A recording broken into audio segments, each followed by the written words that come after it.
There's some tear, an empty cigarette package, and a crumpled kebab wrapper in the trash bin. 2 empty bottles of Tallulah vodka and a can of black potent porter is all you find. No, there's more in there. Livis strawberry liquor, plus some Pilsner bottles too. Better not pick them up. They seem unhygienic. A tragedy. Whoever tossed it here was a heavy smoker. The brand name reads Red Astra. Red Astra is the black market version of Astra cigarettes, known for their high tar content. You see traces of mayonnaise and ketchup on it, as well as a tomato wedge. The wrapper reads Shish Kebab Revachol. It's no older than a day or two. No mold yet. It's hard to concentrate in the smell. The sea air brings some relief.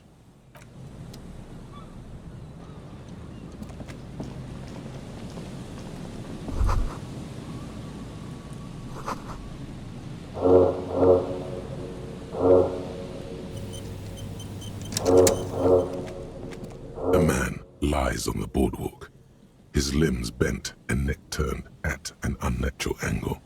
Right next to him is an empty bottle of spirits. In his cramped hand, a chewing gum wrapper. The smell is not as bad as a 2-week-old corpse, but it's definitely heading there. Hold on.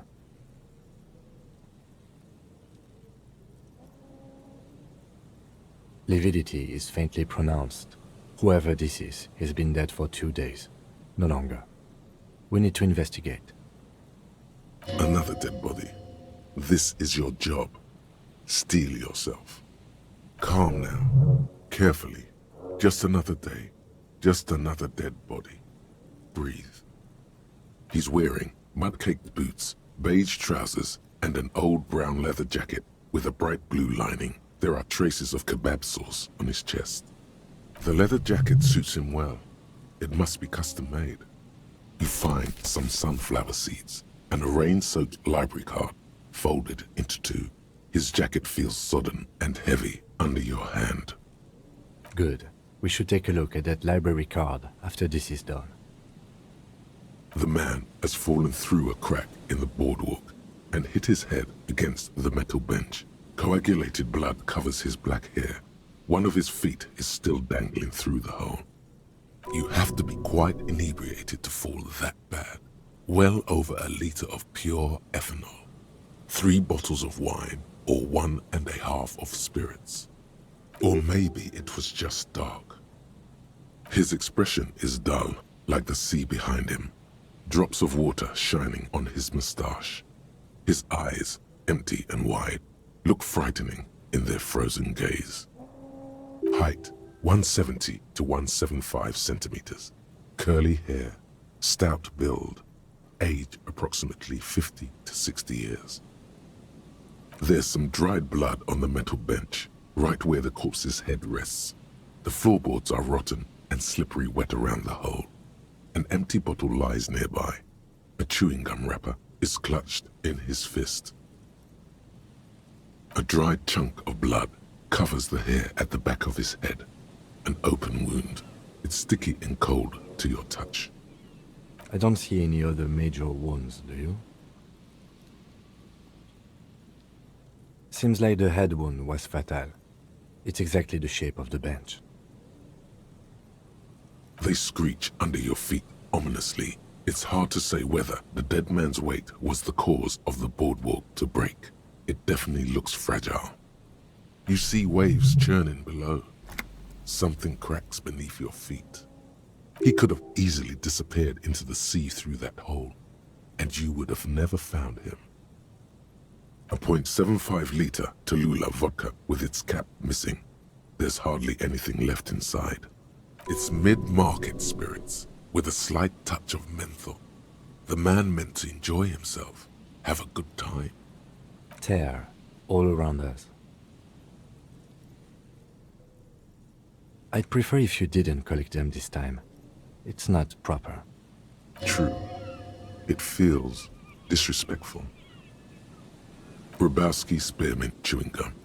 green leaves on the cover. The man's mouth is half agape from the terror of the fall. The blackness of death, stench. You think you see white chewing gum too. Confirmed, nearly the whole pack is there, solidified on his lower rear teeth. He ate the whole pack, right?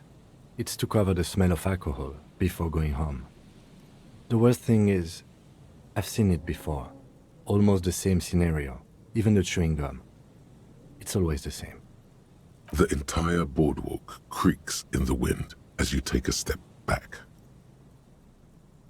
Looks like one of the locals. He'd have to know this spot to come here. You don't just walk over here. But that's just a lazy assumption. What do you think? At least this man knew how to party. Imagine the same scene without the bottle. Now that would be just sad. This is an omen, a sign from above. Don't start drinking again.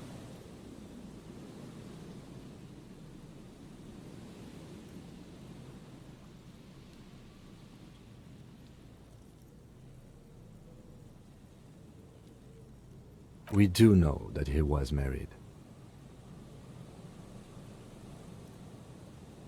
But you're right, let's not run ahead. For now, all we know is that he's an unidentified middle-aged man found dead on the Martinez boardwalk. Death by misadventure. He slipped and fell through the boardwalk. A truly unfortunate accident.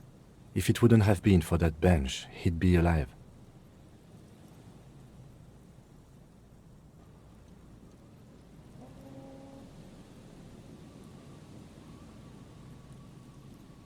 No, I don't see anything that points in that direction. For now, let's treat this case as a simple, albeit sad, accident, unrelated to the murder case. Agreed. If this somehow converges later, why not? But keep it simple for now. It does seem to be a pretty straightforward misadventure, although there's still a question of identifying the body. From where I stand, I can see two options. We either take the case and follow the leads to identify the body on our own, or we report back to the station and leave this for our colleagues to handle. A field autopsy isn't necessary if the cause of death doesn't appear to be criminal, and this looks like a simple accident to me. I'd say we should just write down head trauma and leave it at that. Let's keep this detour as short as possible. The sooner we get back to finding Ruby, the better. Good call. The guys at processing can take care of the rest.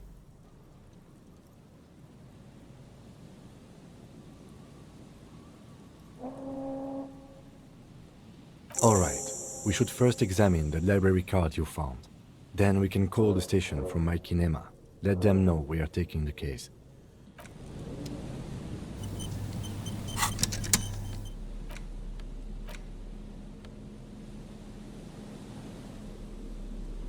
The library card is folded into two and still slightly wet to the touch.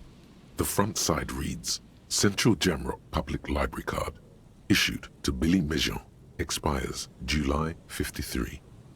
Billy is a unisex name. Could be the deceased or his family member. If lost, please return the card to the library. Dial 005 02 55211 or visit us at Moreau Street, 78, Jamrock. Business hours, 900 to 1800. Good. We should give them a call from my kinema. See if we can learn anything about Billy Mejean.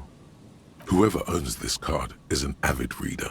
You find a list of books written in blue pencil. Radio thriller. Stand a little less between me and the sun. The last one in the list is The Glinting Curve by M. Theobald. A library stamp indicates that the book has been returned. Most of these titles seem to be in the sci-fi genre. Some thrillers too.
old door, worn by elements, guards the depot.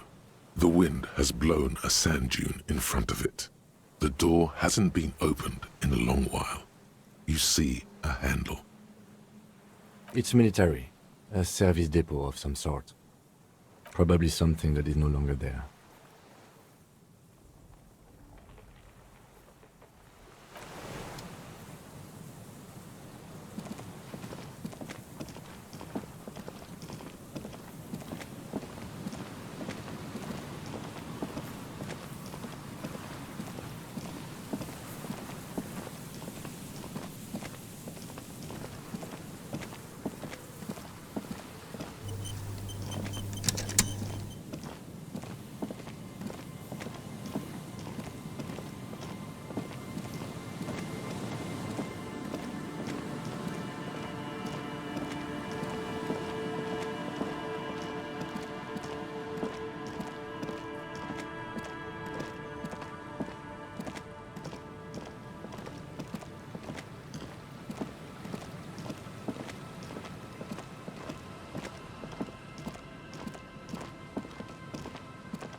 The remaining windows rattle from a strong gust of wind.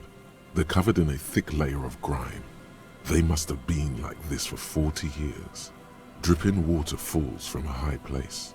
All you can see is the shadow of a collapsing staircase. There's rust and corrosion on the bars. They're foaming with it. And a small layer of white salt from the sea. No, I won't even try. You know, I had a partner once. They called him Eyes, because he had to show me things. It's that bad.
The light vanishes inside the concrete slit.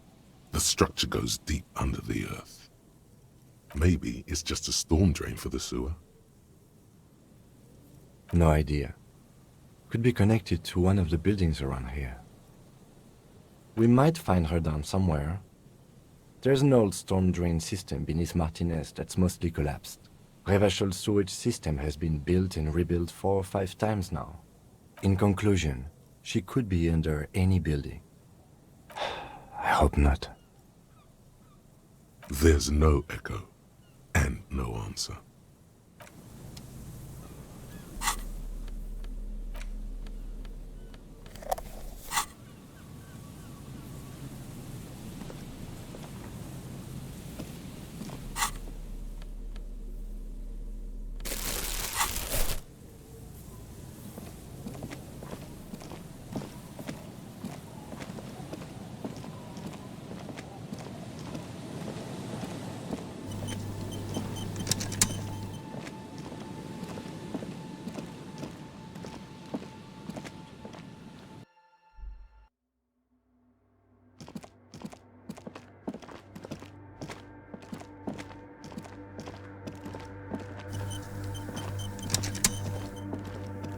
Yes, what is it?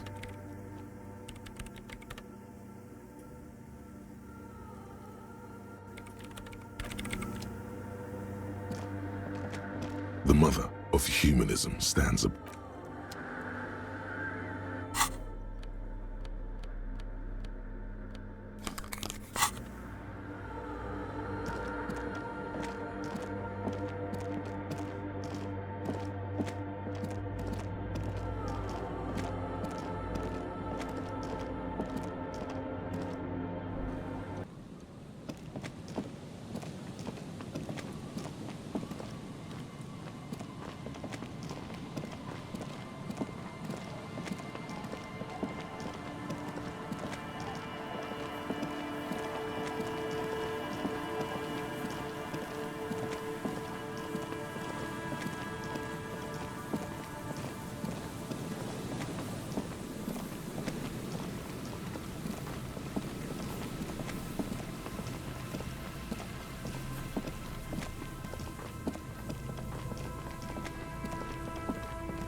A row of ghostly shades facing a crumbling wall, with another 7 shades standing 10 meters from them. A cold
Aye, the sea's gonna calm down soon. I can feel it. The wind is turning southeast. What's on your mind, officer? Oh? Well, how can I assist?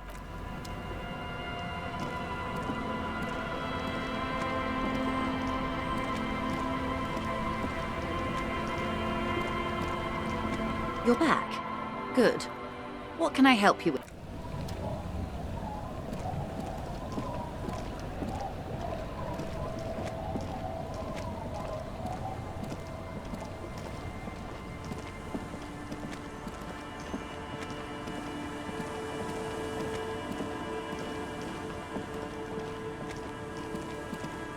Our tenant, the policeman. I heard. What more do you want to know about that poor? Yes, let's hear those other questions.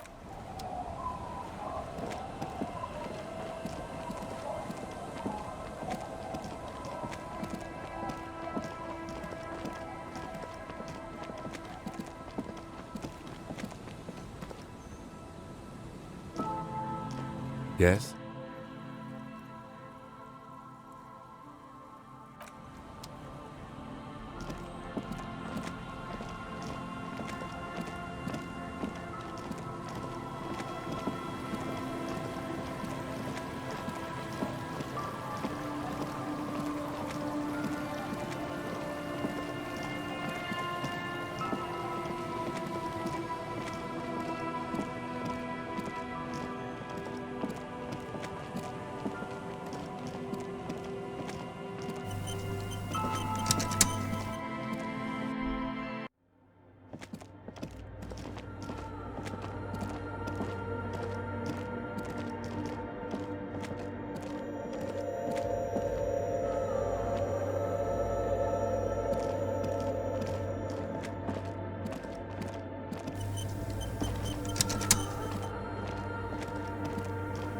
Yes, what is it? No? Yes.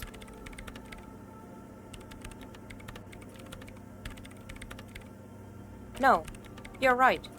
I'm not. The swallow, you mean? What about it? Somewhere underneath those roof beams, I assume.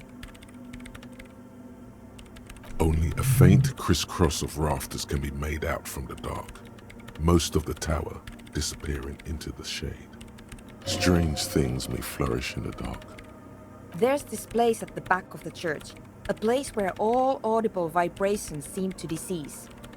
I've named it the Swallow, and the higher you go, the less you record. The Pillar of Silence? Are you sure it's not just an architectural quirk? Maybe, but it's oddly close to the physical coordinates of the data loss that led me to this place. I know. No, I don't.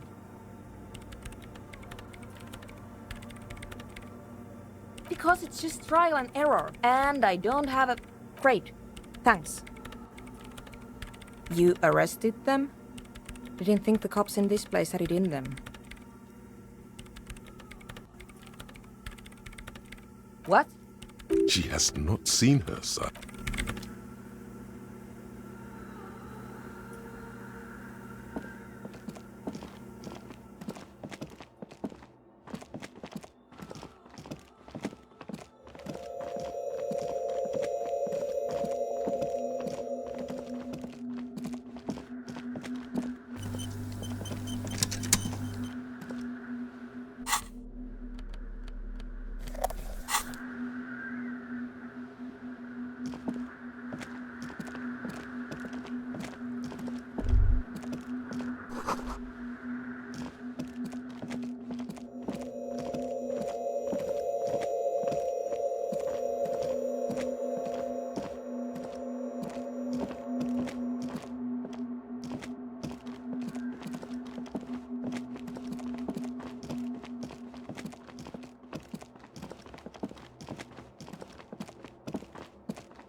Yes?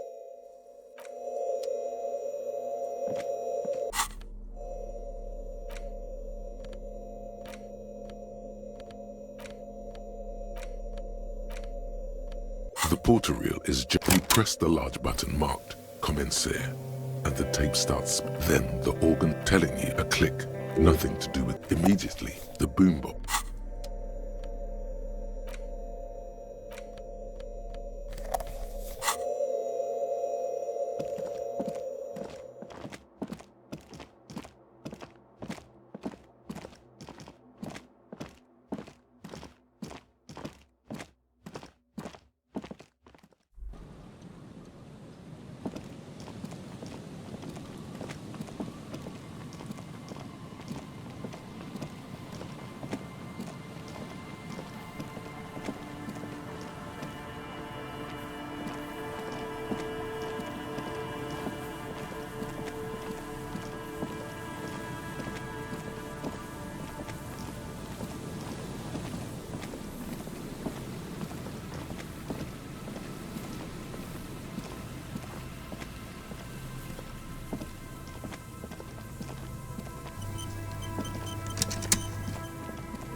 Hello again. No. So you haven't seen any... No, I'm sorry. He's telling the truth. Sure. What's on your mind? But of course. The once bright mural towers above you, saying, Feld Electrical, R and...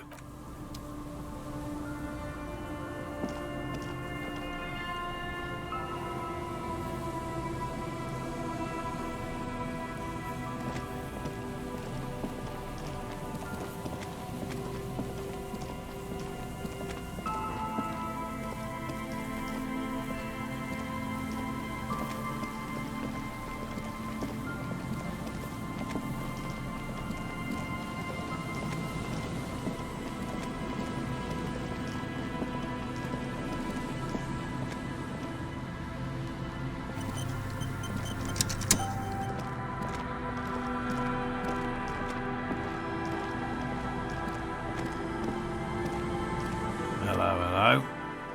What can I do for you, officer? Well, first of all, it's damn difficult to find, which is why we've been knee-deep in the reeds laying traps for it.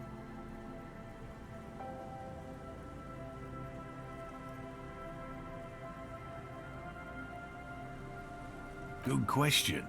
Being a phasmid of the order Phantasmodea, a ghost insect, it disguises itself as plant matter.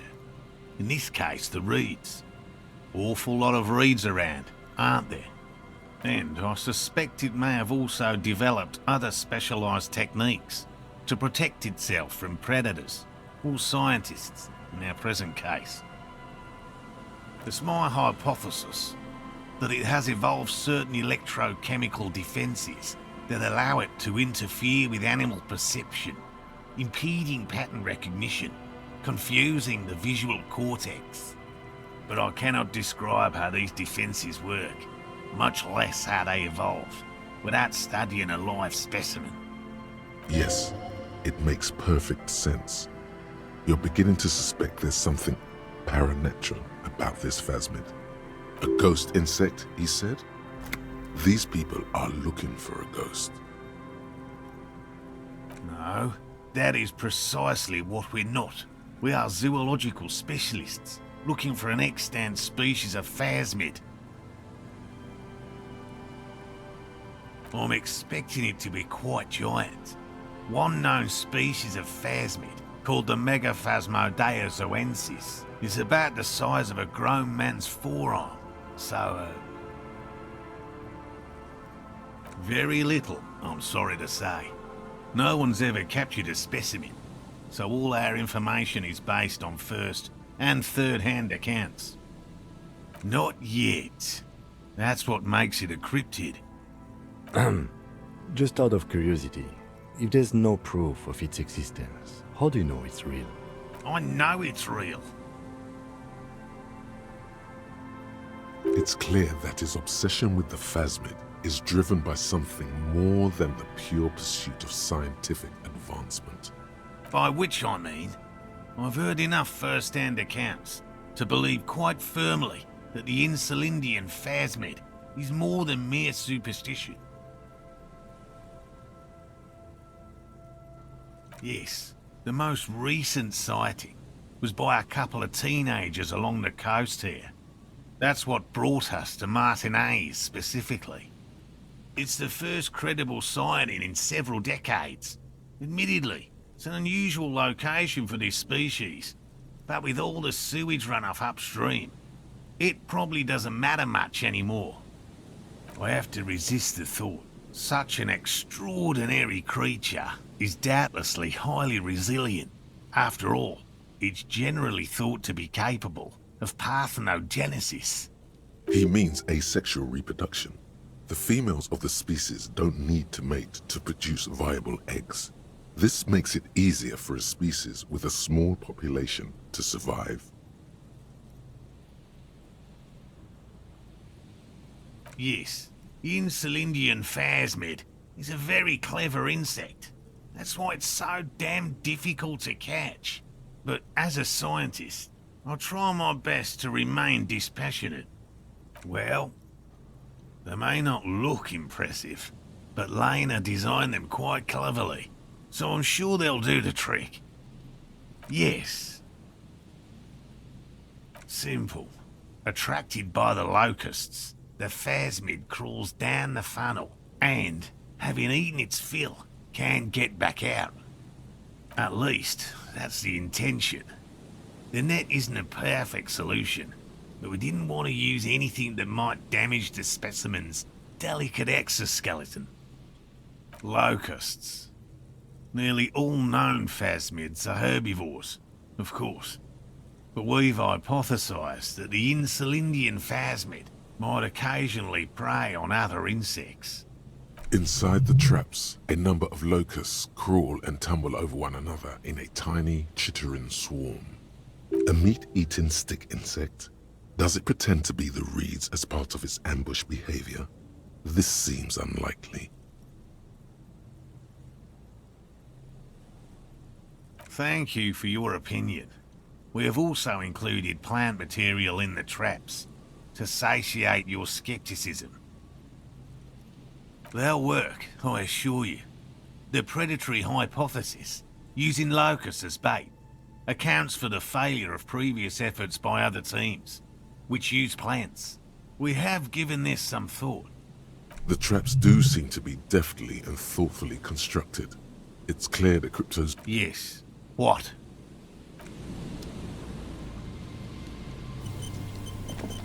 Always a pleasure to... I mean, officers. Oh, so that's what the RCM in Martinez is about. Great. Great to hear someone's finally taking care of that. So you do know something about it? No. Nothing. He was some kind of mercenary. But everyone here knows that. I'm just glad to hear you're looking into it. That's all. He's not feeling very comfy in his clothes, is he? Strange. He didn't kill him or anything, but there's something going on here. No. I help Morell with research sometimes, and I've learned some things along the way, but I don't usually go in for picnics like this on my own. After all this time with Morell, he must have an opinion on cryptids. This could lead to a good one. Oh, yes, the burning rhino. Morell doubts he's real, but I don't much care, because I won't be the one looking for him out in Safra Serai. A rhinoceros that looks ordinary during the day, but burns brightly by night. Well, at least the males do. They have special ducts just above their shoulder blades that secrete a combustible fluid. When the rhino is just beginning to light itself, it looks as though it has wings of fire. But how is this combustible fluid lit? The rhino starts running very fast to build heat, then stops, raises its head, and sparks fly from its neck, setting its back ablaze.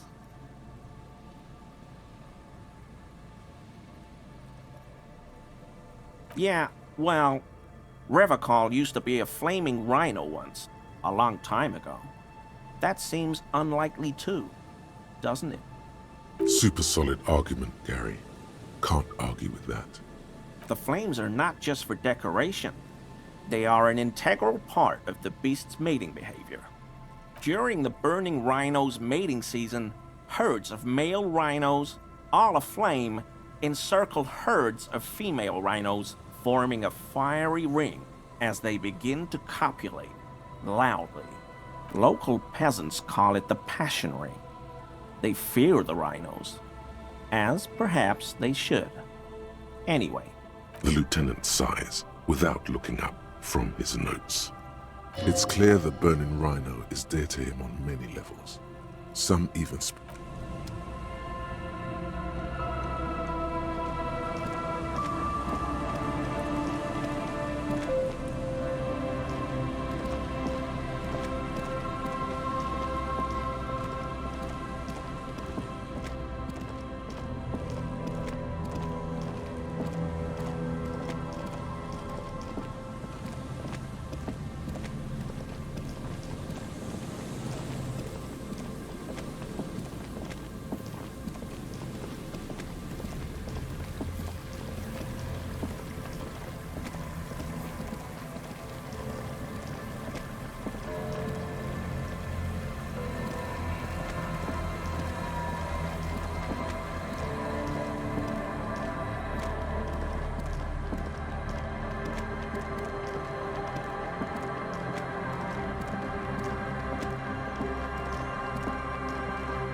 You see rows of toy soldiers guarding the rest of the trinkets displayed on the table. All the old boombox. A typical Martinez streetlight sits. What a shirt. All other shirts pale in comparison. Hello again. How can I help you?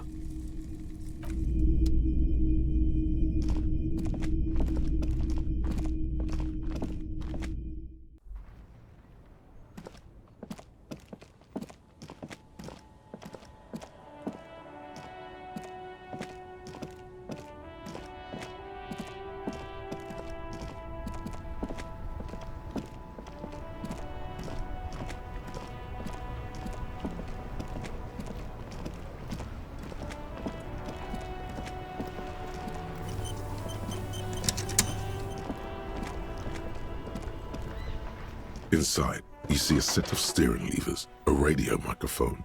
This is Precinct 57. How may I assist you?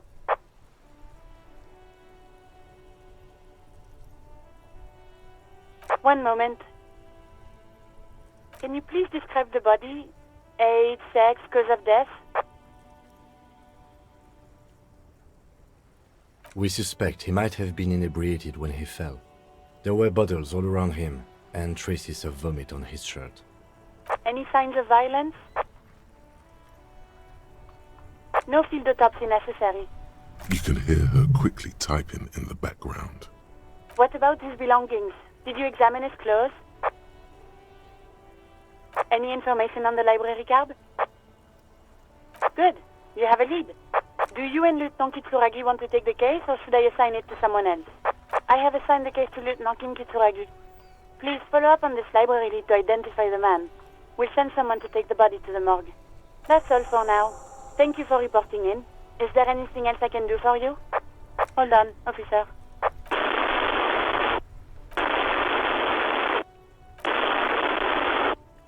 I've got Central Jamrock Public Library on the line, and I've already introduced you to their librarian.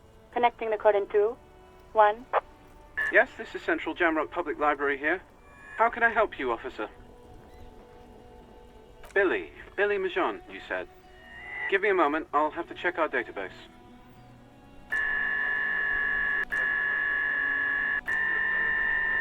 Yes, hello, are you still there? I found Billy Majon's home address, is that alright? No phone number, unfortunately. They're too poor to have a phone line. Here we go, sir. Rue de Saint-Ghislain, 33B, apartment number 20.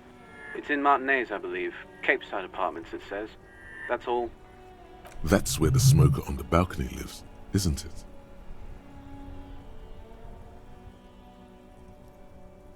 It says here that they returned their last book just a few days ago, but I wasn't at work that day.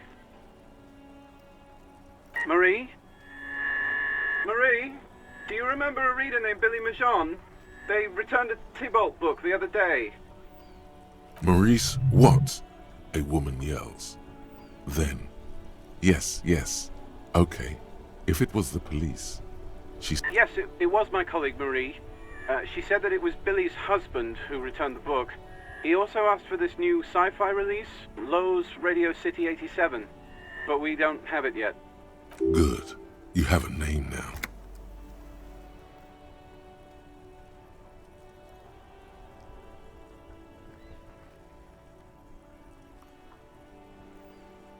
Marie! She said it was an older man, and that she's pretty sure he'd had a drink or two the last time she saw him. 1 second. Sorry, Marie wasn't really paying any attention to that? Sorry, no. Marie only knows him by sight. Marie knows Billy. She's been working here longer than me. Sometimes her husband... Happy we could help. Goodbye, off. Anything else you need from me? 57. In the cabin, you see...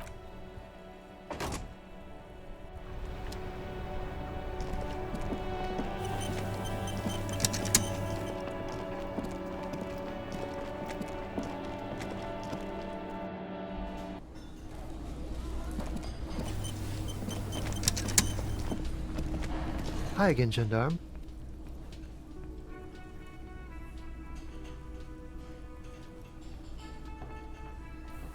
Bye-bye, gendarme.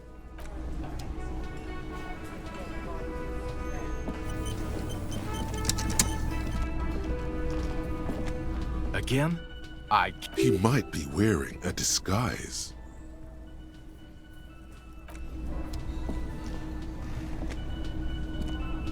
Yes? What is it?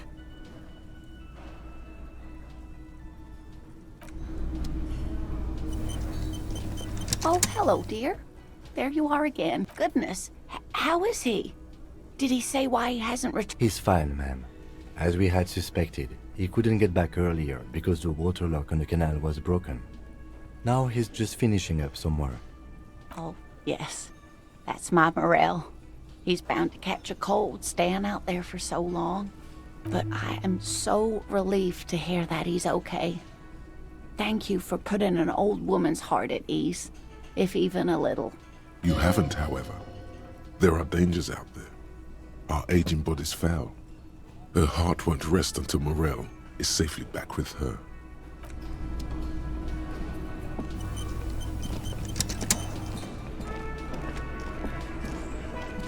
The Coppernado is back. What do you want? Yeah? What?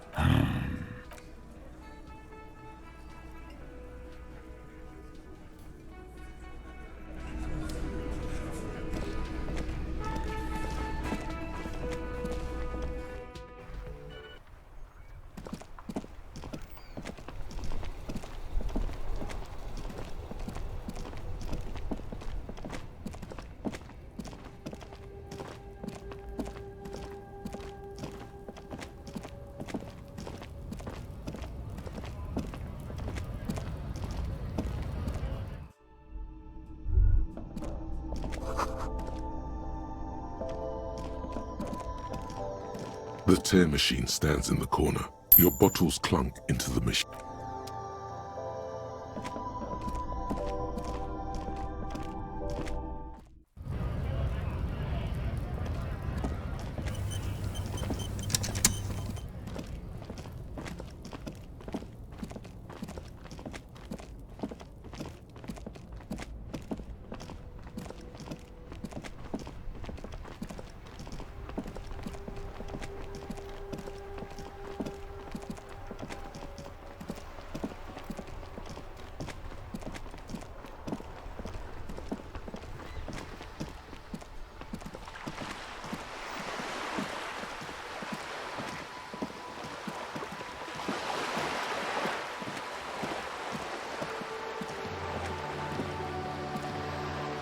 This coin-operated viewer is facing southwest.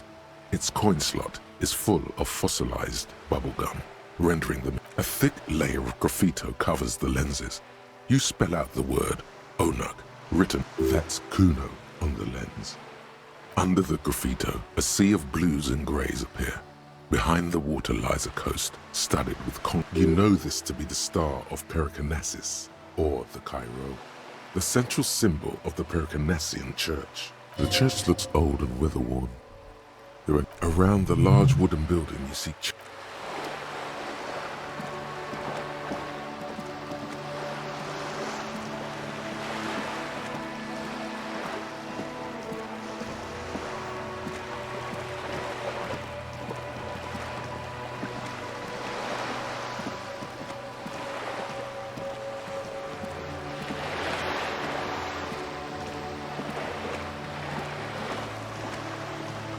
This coin-operated viewer is facing south.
A weathered brown door. The number reads 20. Something smells good. Soup allons yo. The lieutenant motions to you to go ahead and knock. This is the door. You already know it's the right door. This is going to be so hard. Hello? Who is it? And someone turns down the radio. The police. A moment, please give us a moment. Tidying up, nervously. Come in, the door is open.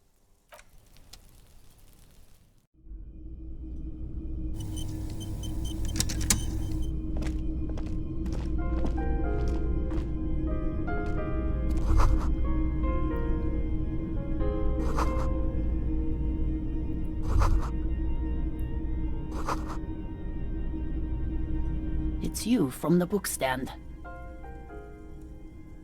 I don't think I introduced myself properly. I'm Billy. Would you like something to drink? Tea? Lemonade?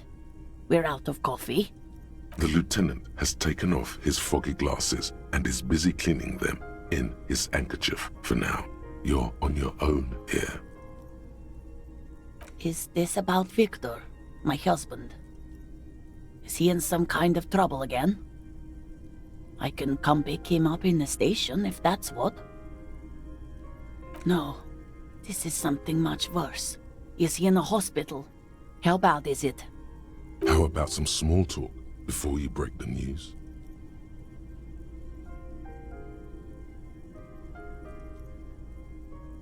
It's me, Victor, and the kids here. We have 2 daughters, Jenny and Jolie. The girls are staying at their friend's place tonight, and Victor is out. She swallows visibly. He has a problem with drinking, and so he disappears every now and then. He's probably in the parks drinking with his friends. I sent him to the library a few days ago, but I guess something came up.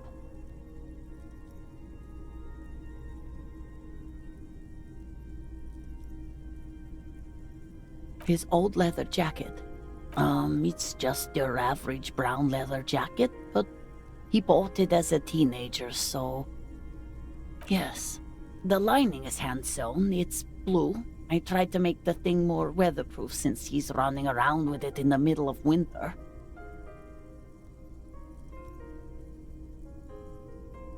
She folds her hands across her chest. Here it comes.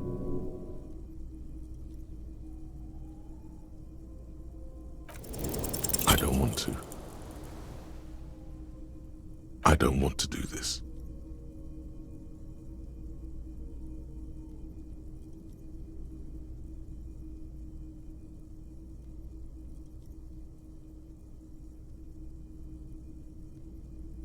Do what? Officer. Too late. You ruined it. Just say it now. Excuse me? What? What did you say? She's in pain. She's in so much pain. And so are you. Your chest is burning. We are very sorry to inform you, but your husband, Victor Méjean, was found dead this morning on the Martinez boardwalk. Oh. Oh. But he was just... I understand that this comes as a huge shock. I want you to know that me and my partner are here for you if you have any questions. We are very sorry for your loss, ma'am. What happened to him? Tell me.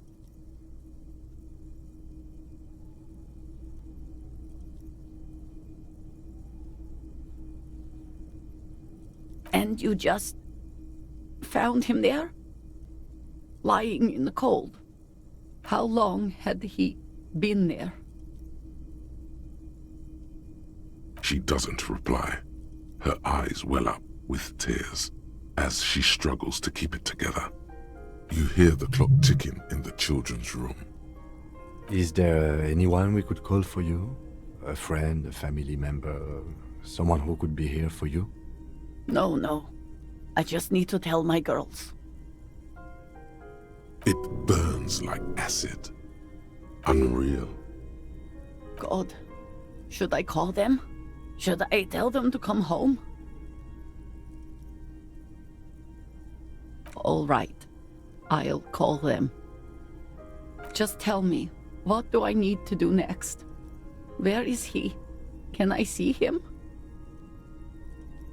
And who should I contact?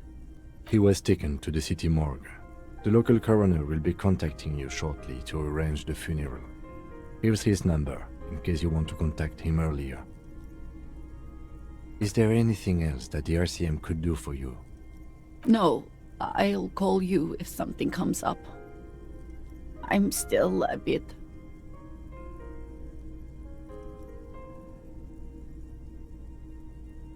A brain condition. Yes, you're a total fucking horror show. Again, if there's anything we... She just nods, distant and inconsolable. I'll take it from here. Thank you. We should step outside and talk.